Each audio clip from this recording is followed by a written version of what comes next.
video.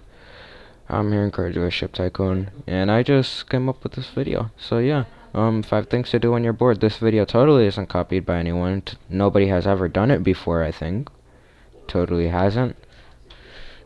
Not even Super X, not even Kive Master. No one has done this. So 5 things to do when you're bored.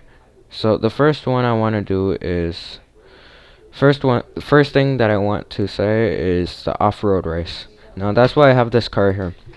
Now the off-road race, it is very fun with off-road cars, and if you pay attention to the suspension, it is actually very satisfying. But the off-road race is actually very fun. But it's very fun for new people and people who don't play this before. It's actually quite fun because with off-road cars like this, it makes it super cool to do the off-road race because very few people do the off-road race consistently or do it a lot.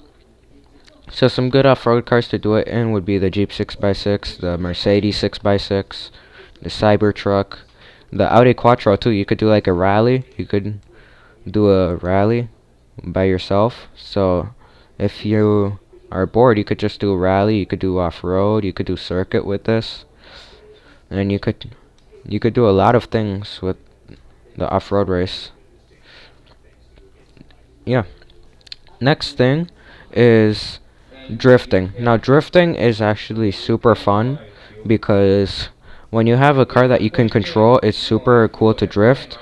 Like for example, the Mercedes 6x6 is one of the best cars to drift. I know it's a 6x6 and its center of gravity is kind of weird, and since it's kind of weird, it's kind of hard to drift, but it's controllable, it's manageable. If you get it on the right center of mass, you could drift it. Now obviously I don't recommend any 6x6 to drift, but I recommend if you're gonna drift some cars, if you're a starter, I recommend the Tycoon. If you are a mid-game, I'd recommend the Tesla Roadster.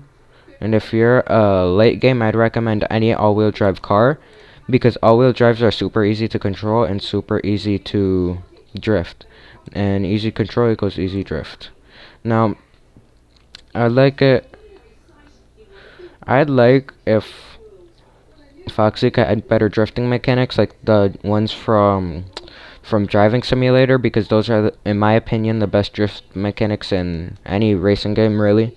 Because I'm not really thinking about like how realistic is it. I'm thinking about like how fun is it, because Driving Simulator is one of the most fun games I've ever played. Sadly, I can't play it on this because the graphics are way too good for this computer.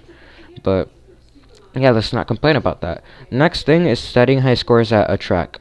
Now, I understand that some people don't like tracks because it's too hard, but tracks that are too hard are usually tracks that people don't practice, because if you don't practice, how are you supposed to master something? So, many people actually don't do circuit, but doing circuit is very fun because if you know how to do it, it's cool, and also it teaches you how to handle hard to handle cars. Like for example, the Venom GT has 8.2 handling, so it's not the easiest to handle, and it's like, yeah, something super cool to do. And you could set high scores. You could set high scores and how to be. And yeah, you could set high scores. Shout out to Abigail, I guess. So yeah, you could set high scores, and high scores, you could try and beat it. You could be competitive with yourself. So yeah, setting high scores at circuit. The next thing, and the last thing I believe, number 5 on my list, is just driving around the map and exploring. This is generally for the newer players, because newer players generally don't know the map. So something cool that you could do is like just drive around the map and get to know it, because I know this map like the back of my hand. I know it very well. So getting to know this map is very essential for a new player, and it's pretty fun too because when I started Car Dealership Tycoon, like when I first came here in my band account, it was like weird because I didn't enter the desert place, so it was kind of hard to grind because I started before the city race. I started even before the STO, so it's kind of like a weird type of thing. So eventually, I figured out how to enter the other side of the map, the desert side.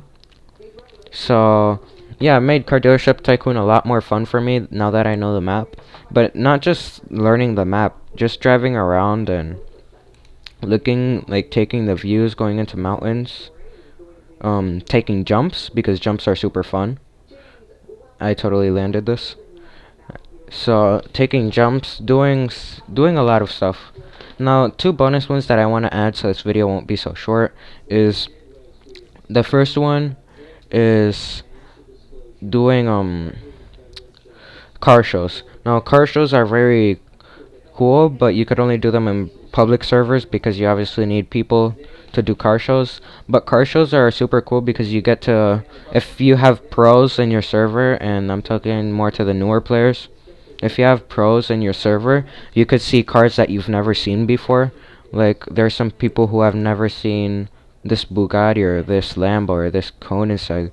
Like, nobody have there are some people who have seen every car in the game, aka me, but there are some things that some noobs don't know. So if I show this to a newer player, they'd be like, I don't see that in the store. Are you hacking? Are you doing something?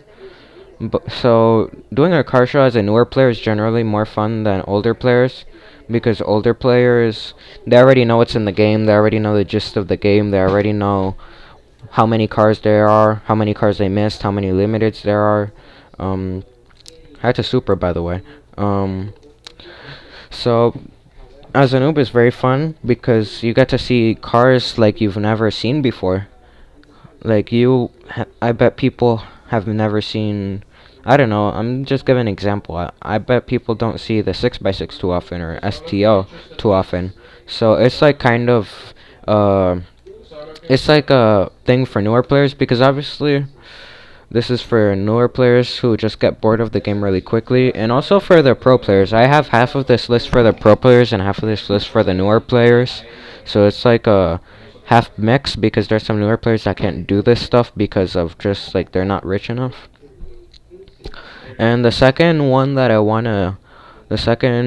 that I wanna do, I mean the second bonus that I wanna do, is role playing. Now role playing obviously doesn't interest too much people, just like me. I really don't role play too much.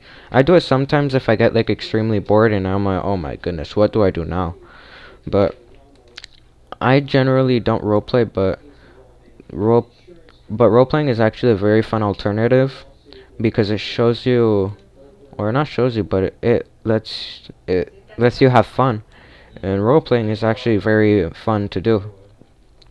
So you could like walk around the park. You could do a role play of a car show. Pretty much is a role play. Anything in this game is a role play, including car dealership role plays. Because car dealership ones, I find them fun. Maybe like a gas station role play or like a home role play, like live in a house role play or something, or work. But role playing is super fun. Like it could just be putting on gas or setting up a race or making a server race could be roleplay too, but roleplaying is actually super fun because it enables a different aspect of this game, and it just shows you that roleplaying is not the bad. That's pretty much everything for Roblox. Roblox is really a roleplay game, really, because it's literally just every game is a roleplay game. They have any single FPS is a roleplay game. Any single car game is a roleplay game. It's generally something that it's constructed by. So I guess that's it.